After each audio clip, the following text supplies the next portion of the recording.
Assalamualaikum warahmatullahi wabarakatuh.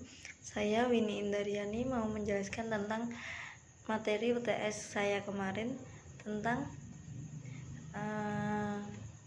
prospek reksadana pasar uang yang masih menarik, yang saya ambil dari artikel kompas.com. Dari artikel yang sudah saya kirimkan, dapat ditarik kesimpulan bahwa reksadana pasar uang merupakan investasi yang paling rendah risikonya, bahkan nyaris tidak memiliki risiko. Adapun hal-hal yang membuat reksadana pasar uang merupakan yang paling rendah risikonya adalah karena satu, memberikan keuntungan lebih tinggi dibandingkan deposito. Reksadana mampu memberikan keuntungan hingga 20% per tahun, sedangkan deposito hanya berkisar 4-7%.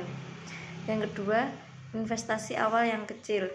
Jika dalam deposito minimal setoran adalah 1 juta, maka dalam reksadana pasar uang boleh mulai dari 10.000.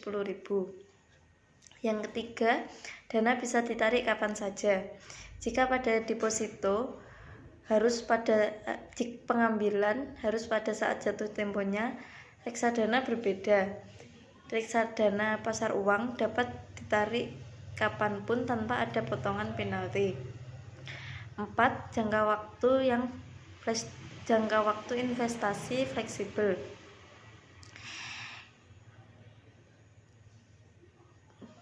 Kita dapat melakukan investasi kapanpun tanpa ada batasan waktunya. Yang kelima adalah bebas pajak.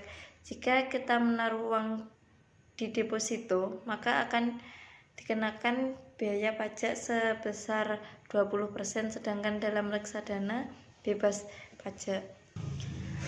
Dalam artikel dijelaskan bahwa kenaikan suku bunga oleh Bank Indonesia menyebabkan dampak positif pada reksadana pasar uang, karena pada pengaplikasiannya reksadana pasar uang menempatkan seluruh aset investornya pada instrumen pasar uang.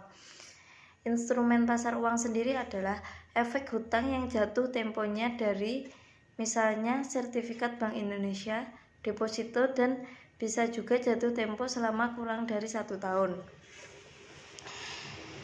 Jadi dari portofolio tersebut, reksadana pasar uang merupakan reksadana yang paling aman. Meskipun reksadana pasar uang tergolong yang paling rendah resikonya, tetapi reksadana pasar uang juga tidak luput dari resiko. Adapun resiko-resiko dari reksadana pasar uang adalah: 1. Tidak semua reksadana pasar uang ditempatkan di deposito karena sebagian dana bisa di surat berharga komersial, obligasi yang jatuh tempo kurang dari 1 tahun. Yang kedua, nilai kembali berfluktuasi bergantung tingkat suku bunga pasar. Berbeda dengan deposito yang sudah pasti. Seperti contohnya, jika di awal perjanjian sudah dikatakan 4%, maka kita akan mendapatkan keuntungan sebesar 4% tersebut. Namun dalam reksadana pasar uang bisa saja tahun-tahun berikutnya atau tahun ke depan bisa lebih besar atau lebih rendah, bahkan sama besar. Yang ketiga adalah sebagian besar pemilik unit reksadana untuk melakukan pencairan, maka hal ini menyebabkan manajer investasi tidak menyediakan uang tunai seketika untuk membeli pencairan ini. Namun bukan berarti pencairan tidak dapat dilakukan.